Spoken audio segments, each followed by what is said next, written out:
Hey, it's Erica Lamar. In this episode of Intentional Improvement, I am sitting down with podcast host Tom Watts on the High Performance Hub, where I am being interviewed, and you are going to hear my story of how I got into sales. So let's start from the beginning, because I know that this kind of journey in business started when you were 10 years old.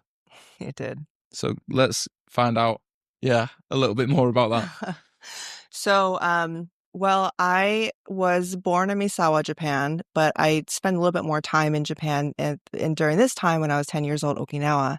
So I'm the oldest sister of four, and we only had one parent who made a decent amount of money, but we were not wealthy. But we also, we got by fairly well, but, there was really never really enough after all the bills were paid. So one time I went to my mom and I was like, hey, mom, can I have more money for my allowance? Because I would like to buy more Pokemon cards because I had like a mild obsession with Pokemon cards at this time. And I wasn't in Japan, so rightfully so. And she said, no, honey, I'm sorry. We're tapped out. I don't have any more money to give you. So unfortunately, you're going to have to go find a way to make money. And so I went to my room and I was like, what's a way that I can make money so I can go buy these Pokemon cards?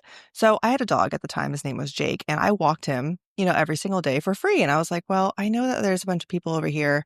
And we lived on base at the time. So it was comfortable to walk around that have a dog and they don't walk them and they bark a lot. So maybe if I offer walking services, they'll pay me. So that day when I got out of school, I think I got out of school around 10 at 2:30. I went and knocked on 25 people's doors and I got 10 customers that day. And I walked their dogs just 5 times a week for $5 a week for 2 years. I bought as many Pokemon cards as I wanted. And I did not know at the time that that was door-to-door sales. And it just felt very comfortable to me. But I didn't really know what I was doing because all I wanted to do was offer a service so I can get paid. So I did that. And then, of course, we left Japan. We came back to Las Vegas. I had a really hard time fitting in. I didn't fit in well in middle school. I didn't fit in well in high school. But one day I was in high school and I ended up taking, it was like a college preparation business class. And I just loved it. I was like, oh man, this is like tickling my fancy everywhere. So I went home that one day after I had this epiphany and I looked at my wardrobe and I was like, I don't think any of this stuff is me anymore. And the wardrobe I had was like, kind of like that punk rock, I don't care phase. And I was like, this ain't me. So I took the rest of the money that I had in my piggy bank from my dog walking business when I was 10, and I went to Macy's and I bought everything in business attire. And I just walked around in slacks, button-up shirts, and blazers. And that's how I wanted to show up in the world, and I knew it. Now, of course, nobody understood, nobody got it. I had a lot of identity crisis because I wasn't accepted, and I couldn't really accept myself. And around this time, my mom was going through a divorce, so the family was breaking. So there was a lot of turmoil and friction happening in my life. So that kind of stuck with me until, maybe I moved out of the house. But I always knew I wanted to be in business. I just didn't know what. So fast forward, I leave the house, get little jobs here and there, just trying to figure it out. I get a waitressing job. Waitressing job turns into a bartending job. And then, I get married to my husband and I find out it's so funny because my husband and I, we've known each other for a long time. And then we took each other very serious. We started dating for like maybe a month and then we got married. Like literally we went out, got drunk. And then the next day we got married. And then I found out maybe 2 weeks later, I was 8 weeks pregnant. So people thought it was a shotgun wedding, but it couldn't have worked out better because we've been together married. This year will be 12 years. Amazing. Yes. So he's amazing. Now, marriage, and I will get to this point a little bit later, is something that has definitely refined my social skills. And I think it has a lot to do with me as a woman being more submissive. And that has really led to more prosperity in my life, which I will talk about.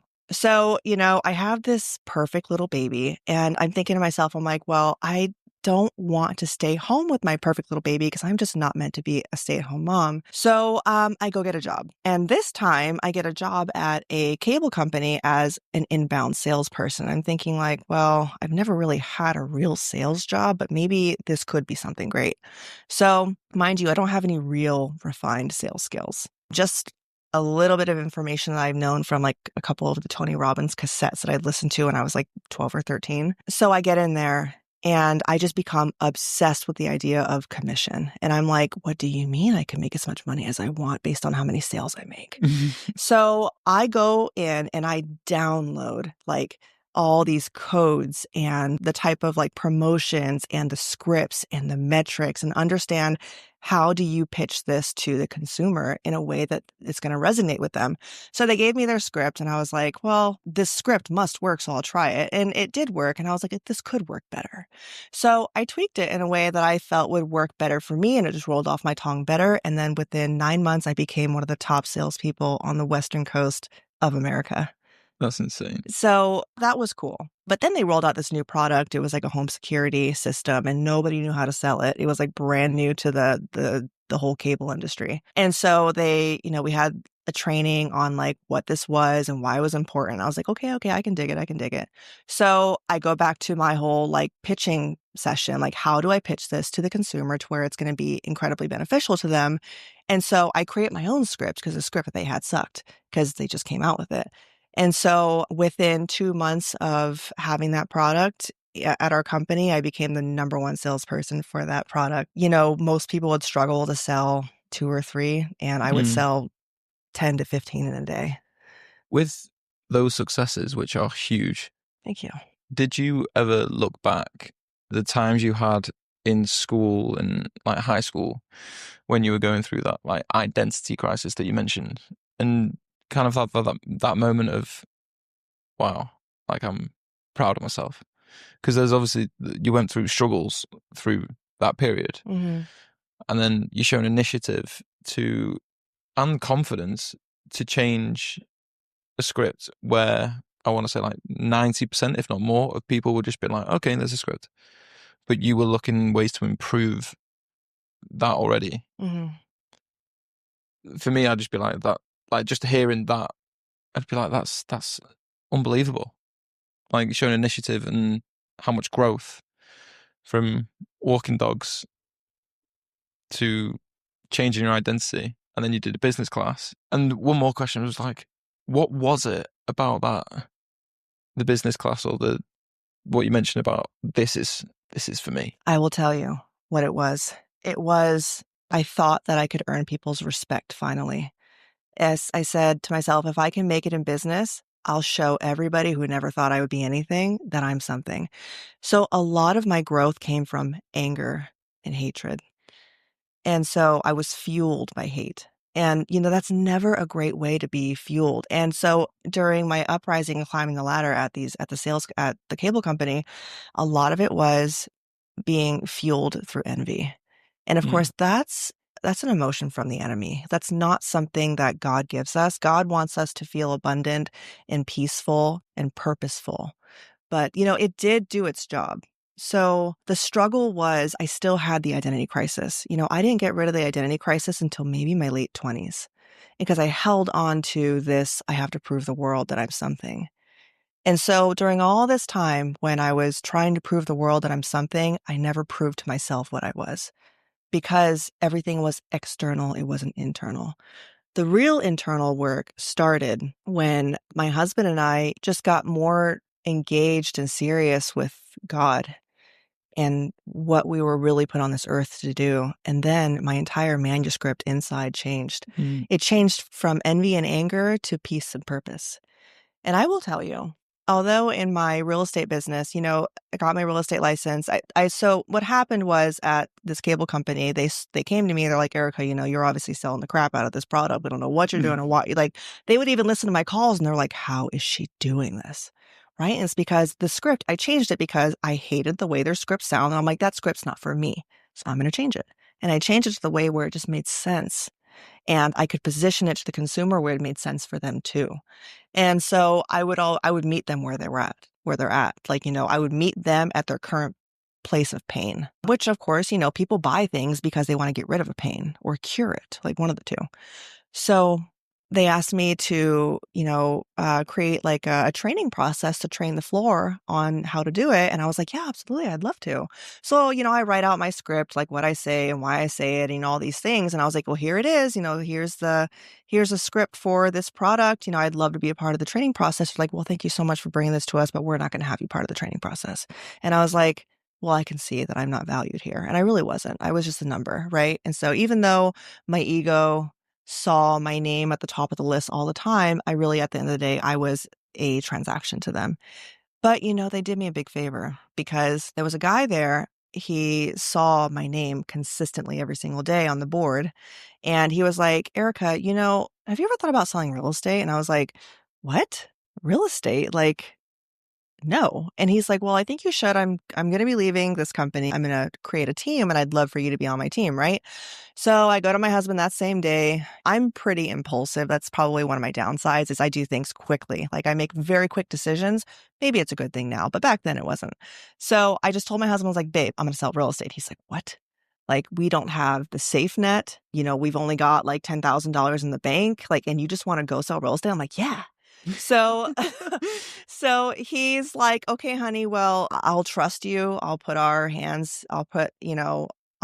faith in you. And I know that you'll do something with it. So the very next day I tell them to go fly a kite and I quit. And I basically just walk off. I just give them 2 days and I go, I don't have my real estate license, Tom.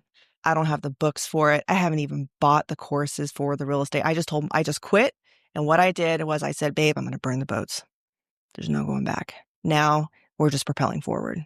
And he was scared. I was scared.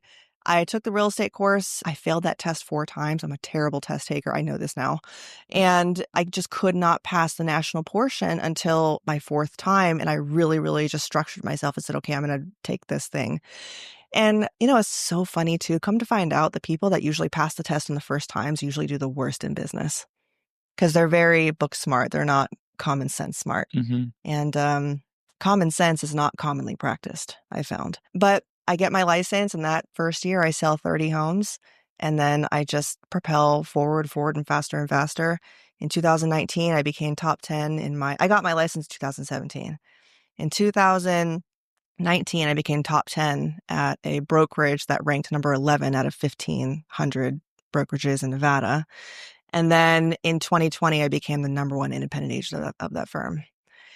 But if you ask me what kind of relationship I had with myself, with my son, and with my husband, it did not exist. I was transactional. I was chasing after the money. And I, again, lost myself. So in 2023, it's the worst year I've had. It's because I did a lot of soul searching to figure out what the heck am I here to do? Mm-hmm. What is my purpose? Because I don't think you can't keep going on that trajectory where you don't have a destination. Eventually you're going to run out of steam. And I did. And 2023 was that year I ran out. So did a lot of soul searching in 2023. And in 2024, I discovered getting on YouTube as a realtor. And I was like, well, this is kind of cool showing up on YouTube and just building a personal brand. So I just dabbled in it. I dabbled in it for about 3 months. And then I was like, okay, I'm going to take this thing seriously. And then I went full force on it. I learned about Google and YouTube and search engine optimization. I learned about geotagging. I learned about thumbnails and what converts and why it doesn't, what makes people click. I learned about picture phrases and word phrases, like depending on how you issue the thumbnail would depend on how you should title the title. I learned about it all. I just totally geeked out. And I ranked so well and so high on YouTube, and I built my business on YouTube in 2024. And then some parts in 2024, I was like, well, what if I migrate over to Instagram? Well, what happened then? And then I did that. Of course, I took my business so serious. I probably spent about 80 to 90 hours a week marketing and focusing on building the platform. And this is also the same time where I moved away from envy to purpose and peace.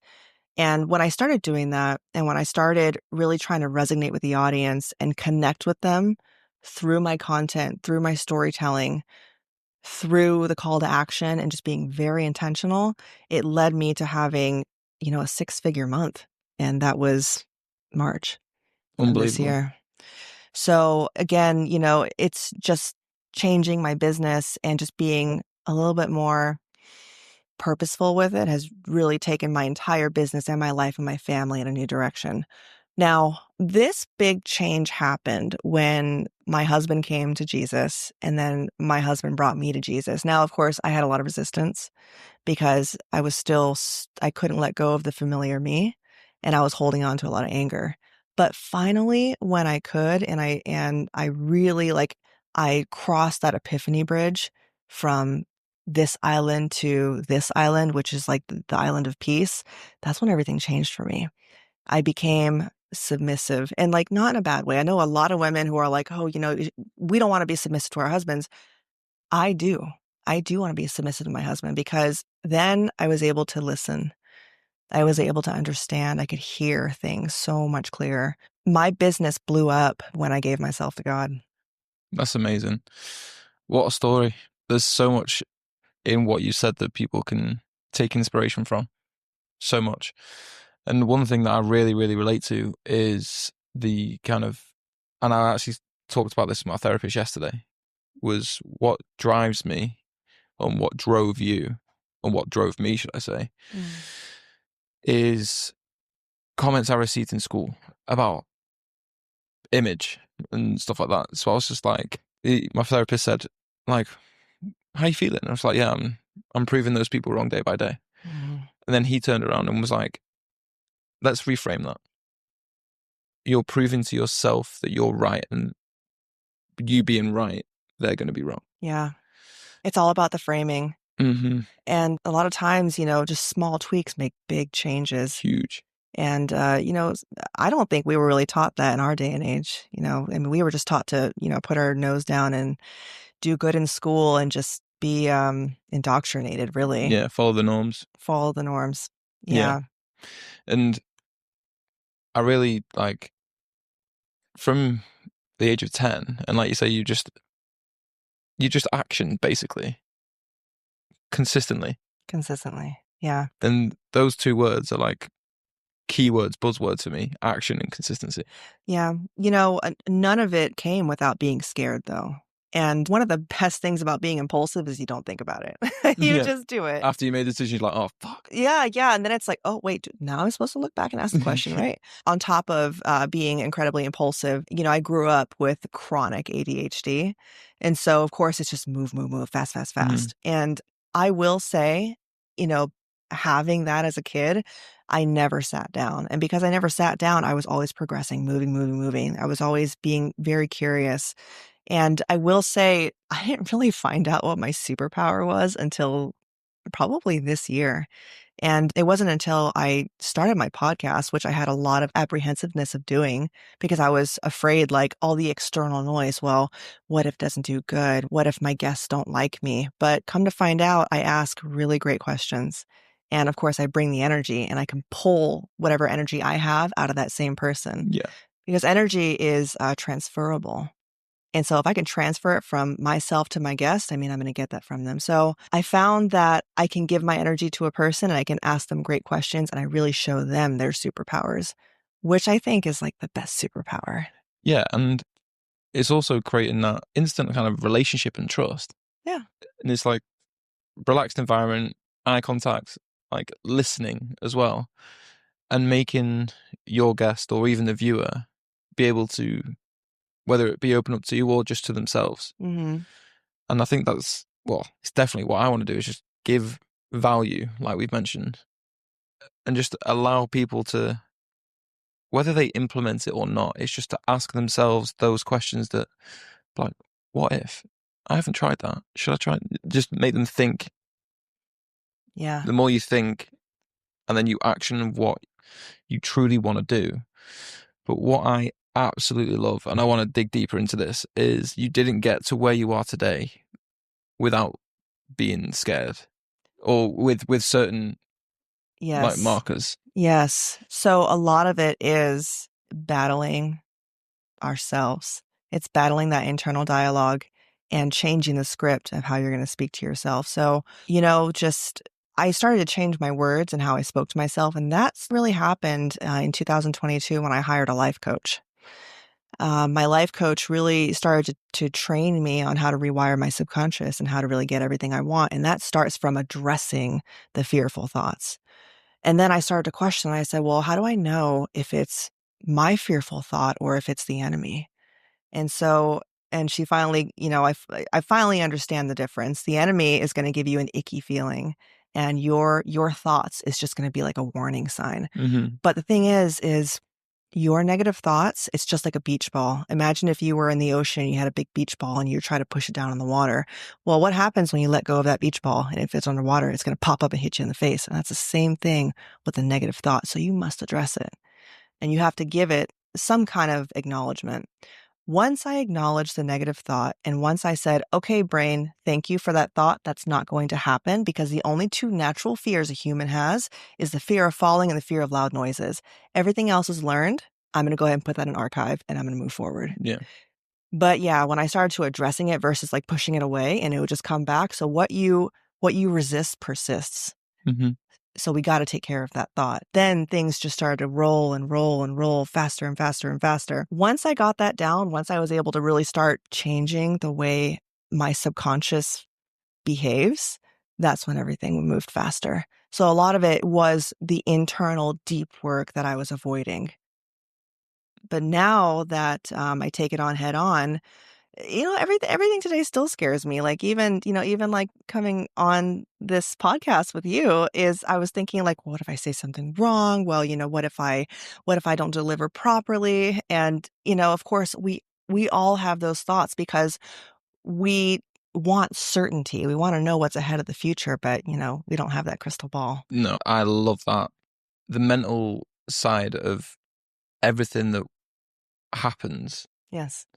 is so huge. And I've mentioned this every single podcast, but I've been doing therapy for about 10 months and it's What kind of therapy? psychotherapy. So just basically nothing about like trauma I went through initially, but I was at a point in business where I was seeing success. I knew there was more. I knew I was capable of more. Hmm. I didn't know how to get there. I I didn't have a clue. It felt like I say it all the time, like a brick wall, and I was just like headbutting the wall. I was like trying to break it down. I feel like every entrepreneur goes through that. Yeah. So I spoke to my therapist, and he was just like, right, well, you can't grow unless you grow.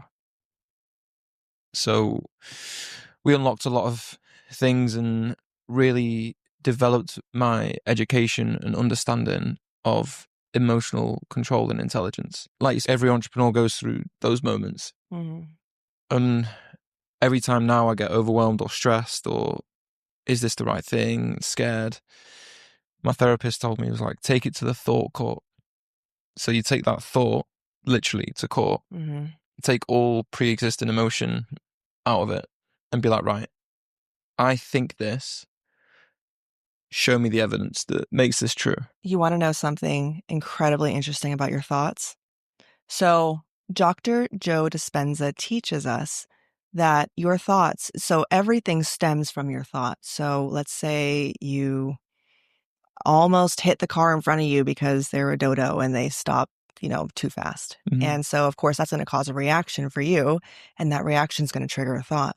Well, if you hang on to that same thought for 2 to 4 weeks, it becomes a mood. Well, now you're stuck in one long big mood. And someone's going to ask, well, what's got you acting like this? Well, you're like, oh, I'm stuck in one long big mood because of a thought that I had because of a reaction that happened. Well, if you have that same mood for like 4 to 6 weeks, it now becomes a temperament. So now it becomes something that kind of it affects your overall behavior. Mm-hmm. But if you have that same temperament for, months, like let's say, 3 to 6, 9 months, well, it now becomes a personality trait. Personality trait is now hardwired into you. It becomes part of your characteristic. So when you can start to readjust your thoughts and how you think about things, you really will overall change your entire persona.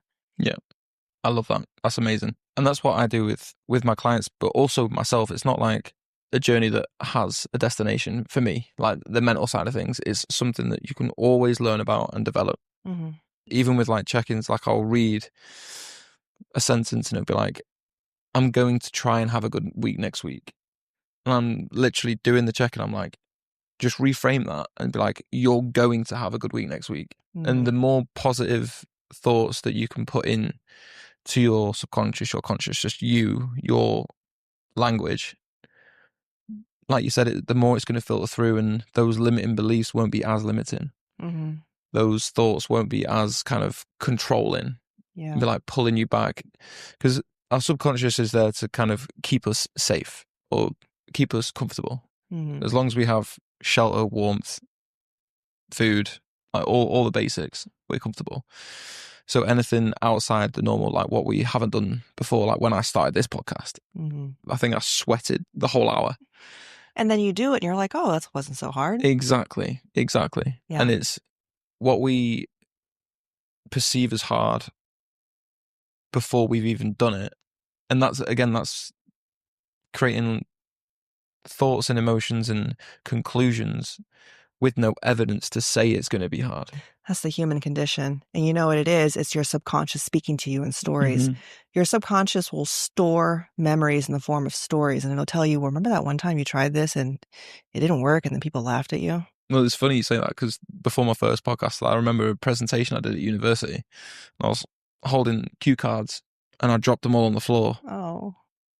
and I was like, just froze. And I was like, well, don't do that. And I was like, that's not helping anything.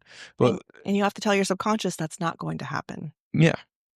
And but now, even by doing the podcast and like speaking to people like yourself, I suppose public speaking in a way is allowing me to be just take full ownership. Like if I do mumble or slip over my own words, own it, move forward, move past it. Like, You know, a great way that helped me get over my fear of getting online, especially with YouTube, which you cannot hide yourself on long form, is just remembering that everybody makes mistakes and it actually humanizes you. It lets people know that you are human. And people want to connect with other humans. They don't want to connect with humanoids. Is that what they're called? Like the robot human yeah. things. People don't want that. I mean, AI and people I don't really think are resonating as well with AI because it doesn't have that interconnection that you can have with another human being. And one of the things that I said to myself when I decided, and even like getting on this podcast as well, which long form is so much harder than short form because you can hide behind short form. But, you know, short form really is just to bring people in and then you do the rest. You do the rest behind the scene, like with conversion and connecting and then obviously providing a service. I asked myself, who do I want to show up as? Well, the answer was I want to show up as the person I needed when I was 12 years old, when I was in the darkest place in my life. And you know, then you go back to your internal script, your inner dialogue. Well, what kind of conversation do we need to be having? What kind of script do we need to download to become that person that we want to be? Then when you become that person, you want to start showing up as that person online. And that was the hard part. So, but I'm telling you, Tom, as soon as I got online, my entire business, my confidence level, everything changed for me. The number one statement I said to myself is, okay, I'm not doing this for me. I'm doing this for them. Show up for the person who needs to hear you say the thing that you need to say, because if you don't say what you need to say, that one person who's waiting for you to say it will never believe it's possible for them. Say the thing for them. And then I just said it. And then, you know, that's, you know, again, I operate out of peace and purpose. And so I've eliminated the word try from my vocabulary because everything's intentional. Whether you do or you do not, it is all intentional. So I never say I'm going to try to make this video. I say I'm going to make this video. Even if it's dog shit, I'm going to do it. And come to find out, my best performing video was one where I actually did slip on dog shit. And I told my editor, I was like, leave that in because, you know, who hasn't slipped on mud Mm-hmm. and, you know, had like some kind of reaction like that? We all do. And I've got so many phone calls on YouTube from that one video It's amazing. because I'm relatable. Yeah. Just to relate to that is I posted a reel from when I was filming some content here of just myself, Mm, like promoting the launch. And I posted a reel of just the outtakes and it went off. yeah. And everyone was just like really engaged with it and sending me messages like, oh, it's like good to see instead of, don't get me wrong, like professional content is always going to be really, really important to get value across, to give insight. But showing that vulnerability is something that I don't see often. So it's like behind the scenes, Yeah. right? Well, the behind the scenes perform so much better because people actually get to see who you really Hmm. are, and it's not this filter highlighted version of you. It's like real Tom Watts. People get to really see who you are and how you actually talk and how you actually stand, and that's where they get to relate with you. That's where they really get to start building that relationship with you. So what's interesting is I hired a social media coach. It's Omar El Khatori. He's the guy from Think Media. And one of the reasons why I hired him was because he coaches with Myron Golden. And Myron Golden, an incredibly successful entrepreneur, he gets coached by a multi-billionaire. So I really thought about it. I was like, you know what? They're all getting the short end of the stick. I'm the one that's getting technically coached by this multi-billionaire in the form of like two or three different people. So, but he teaches us on social media the number one. So, obviously Reels, you do it to bring the audience in, but your stories is where you really captivate your audience. And, I asked my coach one day, I was like, so what's the formula to Instagram? Like, how many stories should we actually be posting? So he said, you need to be posting at least 60 to 90 stories a month. It really equates to like less than 10 a day. It's very easy. But why is that? It's because people want to see what you're doing. They Mm, want to know that you're human just like them and they get to relate with you. And it makes them feel not so separate. yeah. That's one thing that big on is like with the fitness side of things is like a fitness journey can be seen as quite lonely or any journey to be fair, but in the fitness side it's they have to weigh everything out. They have to train. But with what I'm doing is like building a community Mhm. and it's we pull back like the layers. It's raw, it's honest, it's open. And it's like you say, just if you're struggling, someone else is. And what you said before about say the thing, because if you don't say that thing, that person isn't, you're not going to be able to help that person, for example. It's true. And I feel like in this moment now, for me and where I see my business, my coaching, and the results that I'm getting the team going, it starts with value and it starts with just getting as much out there, not just to help my clients, but to help anyone that views a story or likes a post Hmm. and just spark that moment of inspiration and being like, do you know what? If he can do it, I can do it. Yeah. We actually don't get paid on the amount of work we do because people work hard all day long and they don't make a lot of money. You get paid on the value you bring. You get paid on the imaginations that you can download into people's minds where they can change their life. People get paid the most doing that because it's really tough to change someone's life. It's really hard to help someone imagine what their life could be like if they just did the thing. And Albert Einstein said it the best. Your imagination is the preview to life's coming attractions. That's why imagination should never steal that from children. And that's why, I'm really not big on schools like indoctrination because they're technically teaching children how to fit in a box. So if my son doesn't really do great on a math test, I'm like, no worries, baby, let's go get Yogurtland. It's No worries, honey, you tried, let's go. yeah, it's funny because literally the podcast before with Maverick Bailey, and he's really strong on that point as well. Just the norms, and I mentioned it in like I say to my friends at home about it's funny how you go into school and you don't learn about launching your own business, being an entrepreneur, taxes, saving money, like all the stuff that's going to help you succeed. It's no, you're going to be no disrespect, but like a teacher, or you're going to fit in the You don't learn how to learn. You don't learn how to learn in school. You learn how to learn during an entrepreneurial journey. Isn't that crazy? They that don't is they don't that. teach. See, if that's a golden nugget for me, mate, that's going to be a golden nugget for many, many people. Yes. We don't know how to learn. But it's our job to learn how to learn so we can teach people the same. And so, I mean, could you imagine? So, entrepreneurs, I think you can't have enough because entrepreneurs, they solve problems, Mm, they solve pain, or they shorten the pain curve for people because they have a solution to it. yeah, the way I put kind of being a coach was someone comes to me with a puzzle that's all mixed up, and then just yes, it's a process because changing someone's life is deep, it's emotional, and there's a lot of pressure that comes with it. Hmm. But I love it, and it's just one piece at a time, making sure Hmm. that piece sticks, Yep, and then move on to the next one. that's right. And being an entrepreneur and a business owner, I have learned more in the last 4 years than I have through school and university. I bet you learned a lot about yourself too. The most, the most. So, what have you learned about yourself during your entrepreneurial journey? To have confidence in myself, my ability, my knowledge, and knowing there's always someone smarter, there's always someone more successful, and that's okay.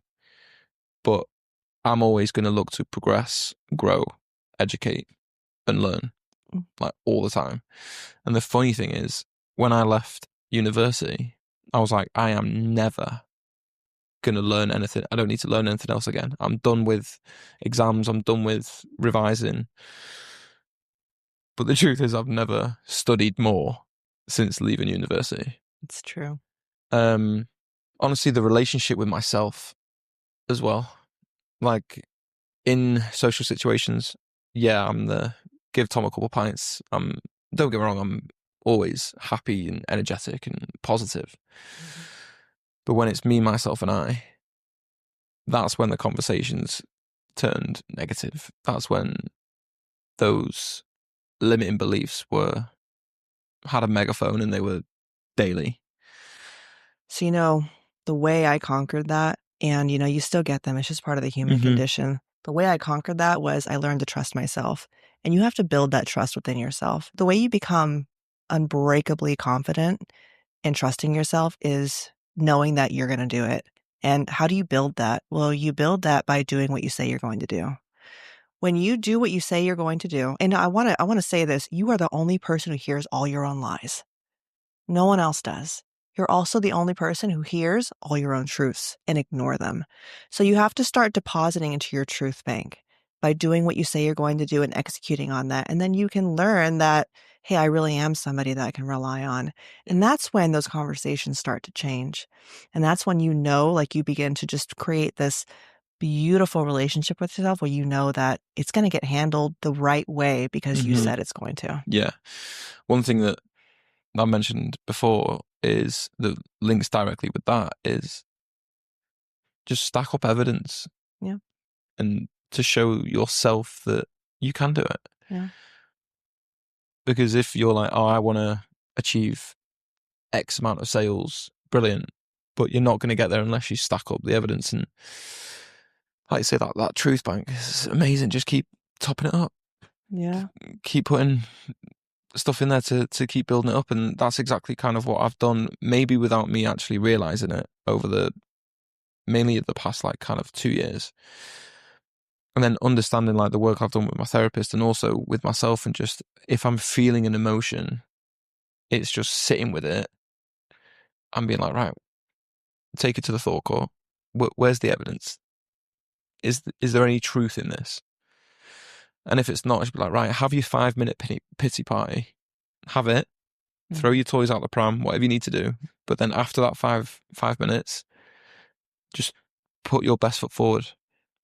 Yeah. And it's difficult because unless someone's done that internal thinking and internal work, and like you say, you had a life coach, I've got a therapist, have a therapist and stuff like that. It's really hard for for me to kind of express how much it's changed my life genuinely. Mhm. And it's kind of made me enjoy life so much more because I like being with me. Does that make sense? It does. Yes. All of it makes sense. You got to grow the roots before you can grow the fruits. If you think about a seed, it goes into the dirt and the dirt is dark and it's wet.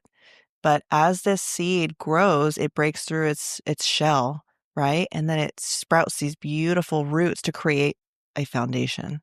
And then once these roots are grown, then you start to see the stem and then it starts to grow and then you have the fruits. You really can't grow the fruit, which is like the fruit of the labor, what everybody wants, until you have a really strong, firm foundation to get you there. And then, like, at this point, too, people are like, okay, well, what is the fruit? Well, the fruit, it's not for you. Mm-hmm. It's for the people that pass by you, and the fruit is your gift.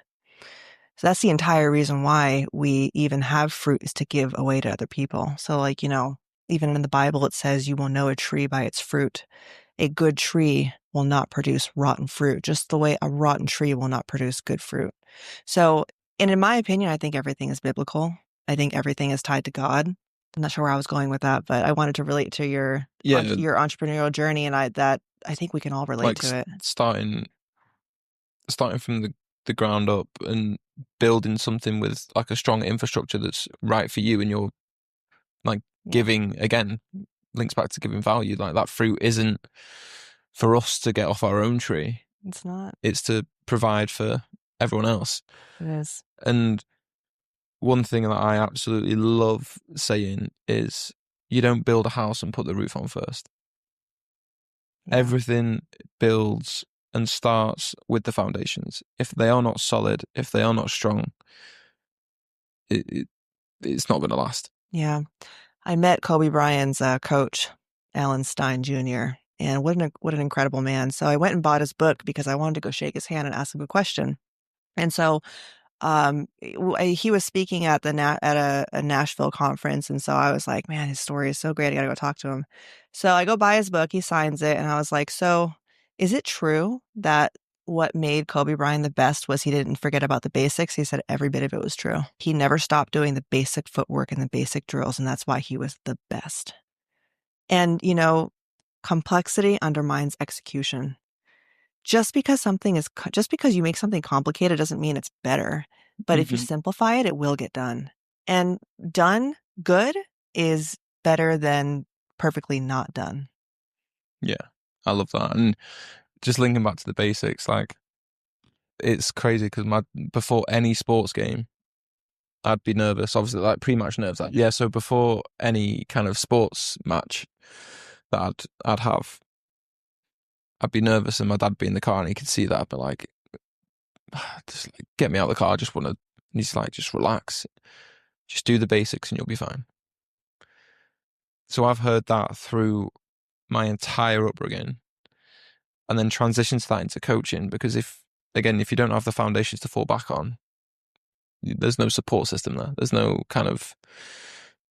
strength to it. Hmm. There's no substance. And I would love to meet Kobe Bryant's coach. He's incredible. He's a That's great insane. man. You can actually find him on Instagram. He's Alan Stein Jr., but he posts some really great information, and he wrote the book. So he's also worked with Stephen Curry, a couple other big athletes, but he writes books to teach you how to be a high performer. Love that. Yeah. That's right on my street. I also love the part where you mentioned it's simplifying complicated stuff, or just simplifying everything. Because for me, I implement everything so much better when I simplify it. And that's how I coach, is make everything as simple as possible. I try and explain things like I would explain them to my mum, who, yes, she keeps herself fit and healthy, but doesn't really understand like training or nutrition. Hmm. So I've been like, right, how would I say this to my mum? Make it so simple that they can just digest it and implement it. Anything complicated, just it frustrates me because I'm not like a really quick learner unless it is super simple. Or the terminology, like with the seed, the fruit, like that terminology, boom, straight in. And everyone obviously learns differently. And I feel like, what's the best way that you learn? Because you've just implemented everything. There's going to be like failures and setbacks that obviously that you've experienced, Hmm. but you just got that get up and go. There's nothing that execution and action won't fix. Nothing. But what will settle in if you don't do it is depression. And I think what depression is when you know that there's something better in you and you're just not doing what you know what to do, but you don't do what you know. I think that's when depression comes and just gets all of us. But, action and execution, and if you think about life in general, all it is one big experiment. You Hmm. don't really know what's going to happen. You don't know what's going to happen tomorrow, but you will find out once you collect the data. And then you just refine it from there. Yeah, just off the back of that, like data reflection. So, how often do you reflect and look at data, whether that be through kind of sales, content performance, analytics, through everything that you do? How often would you say you reflect? So I used to reflect weekly. And then I found that I was making too many changes before I could really see if it worked. And so now I Mm, maybe do it quarterly. And actually, me reflecting less and just continue on the path and just executing, it has worked better for me. And don't get me wrong, you can work on the wrong thing and then get obviously the wrong results. But if you are working on something and it seems like it's working, you have to give it enough time to grow. mm. I love that. That's really good advice. I'm one to always have that mindset of I want to be better than yesterday. I want to be better than last week. I want to be better than last month. Hmm. And sometimes that can create stress for me because I don't look at how far I've come since day one. So I'm always comparing to recent times, which, yes, it is important.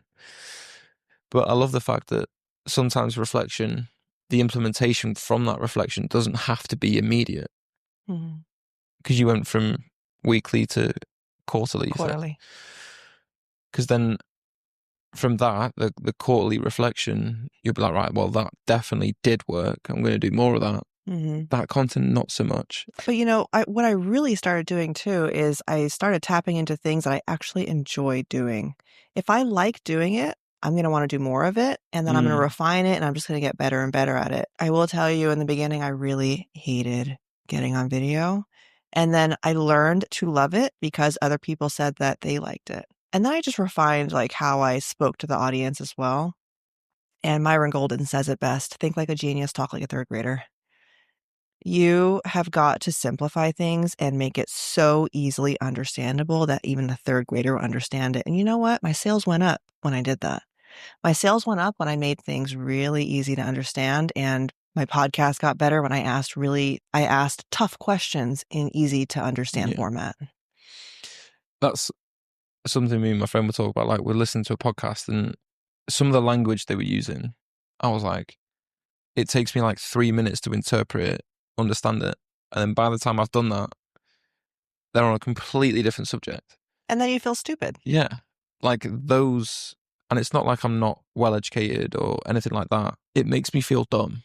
And I'm like, but then again, it gives me even more confidence to be like, right, every podcast that I do, that I'm on, every piece of content that I put out is going to be simple, that people can just listen to and it goes straight in instead of being like, what does that mean? And they have to watch the video again, or they have to just take the fatigue out of it and Mm. just like a sponge, just let them have it. Just love it. But yeah, there's so much that I want to ask you because the success that you've built and will continue to build has come from like building like the growth within you. And like you wouldn't, in my opinion, be where you are today if you didn't do that like internal growth. Yeah. What would be, this is going to be one of those questions where it's going to make you think, what would be your advice to someone that is struggling with self confidence? Do what you say you're going to do, and then just keep doing that over and over again. If don't even say it if you know you're not going to do it. You're the only person who hears all your own lies, Yeah, it's and, worse. and you can't hide from yourself. Yeah, So you might as well work with it. it's worse saying you're going to do something and then not doing it Yeah. rather than not saying it at all. And I'm saying that from experience. That's what I did to really learn to trust myself. Yeah. And I think one thing that business owners and entrepreneurs have in common is that because they wouldn't get to where they are and have achieved the success they have without action, implementation, discipline, consistency, and keeping promises to yourself. Yeah. You know, something I had a hard time with as I started to climb the ranks with my business is taking business from other agents. But what happened was, I had somebody reach out to me on one of my platforms, and then, he asked me a question. He's like, "Yeah, I'm under contract, but, I'm just not happy with the house that I'm in." And this is after like, the entire lawsuit where you have to have like documents signed and everything. And I'm thinking like, well, why on earth are you reaching out to me if you're under contract and you're not happy? So I dug deeper because I was naturally curious, and I was like, well, so I asked a lot of qualifying questions. Come to find out, he didn't sign anything. This guy's working with an agent who's operating, I mean, definitely unethically, but completely illegally. And so I was like, hey, listen, you know what? I think that you deserve a formal buyer consultation. Why don't you come to my office and we'll talk about it? So he comes to my office and we talk about it, right? And so I tell him right there and then, and this is where like everything clicked for me. And this was in probably January. Um, you know, Even though this guy was under contract working with a different agent, she was not giving him the best service. And I told myself I would be doing this guy a disservice if Hmm. I did not get his business right now, take him from a realtor who wasn't doing things right and help him really find the home. So I told him right there and then, I'm like, listen, let's go ahead and hire me as your realtor. He's signed the buyer broker agreement, signed the compensation agreement. And I became his realtor right there and then. And he ended up canceling escrow out of that other property. And I found him the property that he wanted that already had a pool, and it was $50,000 cheaper than what he was going to buy. And it was in the area he actually wanted. And that's when I was like, I don't think I should feel bad. If Mm-mm. somebody is not doing their job and taking care of the consumer and they still have pain, I don't think I should leave them there. No. The consumer deserves a better experience.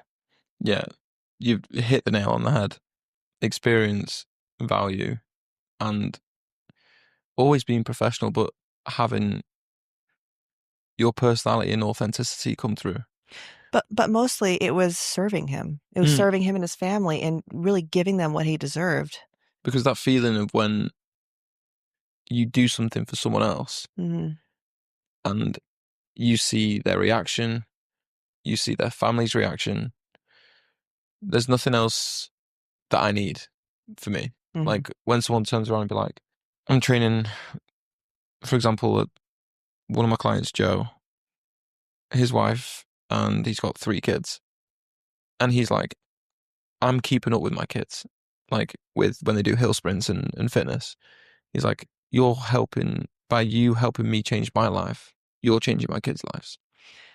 I love that, and this is something that I say all the time. Healed people heal people, and hurt people hurt people. Yeah. So it is your duty to be great. It is your duty to serve. Because what? I mean, now you're giving an apple from your tree Hmm. to the person to nourish them, to feed them, to, help them. And I think that's essentially what we are really put on this earth to do, is serve other people. Yeah, and I feel like it's just a huge ripple effect. Like the life that you change there, it's not just that life. Hmm. Because the experience that people get from using your service will take away, be like, she was amazing. And be like, taking that into what they do and having more passion with what they do and just keep giving the energy, giving the advice, giving the service, just helping. Because I don't know anyone that doesn't feel good after they've helped someone do something. My wife that runs and helps with the food shop, I'm really thankful. She's like, don't worry about it. And I know that me saying thank you makes her feel good. And the same with holding the door open for someone. Hmm. The smallest gestures can make someone's day. You know, that is, in a simple way of putting it, gratefulness. Hmm. You can't be angry and stressed out when you're grateful. I mean, it's quite literally the healing aspect of life. That's perfect. Hmm. Unbelievable. I kind of want to wrap it up there because there was so many nuggets and we could honestly hire this out for another week and we wouldn't be done. Erica, please let everybody know where they can find you. So you can find me on my YouTube channel. I will have two, but the one that is up and running for real estate services is Living Life in Las Vegas, Nevada. You can also find me Well, if you, my other YouTube channel will be Erica Lamar. That's where all my podcast and coaching, teaching women how to sell, value proposition videos will be. And then you can also find me on Instagram, Erica Lamar, and reach out anytime. I always love hearing from you. Amazing. What an inspirational conversation.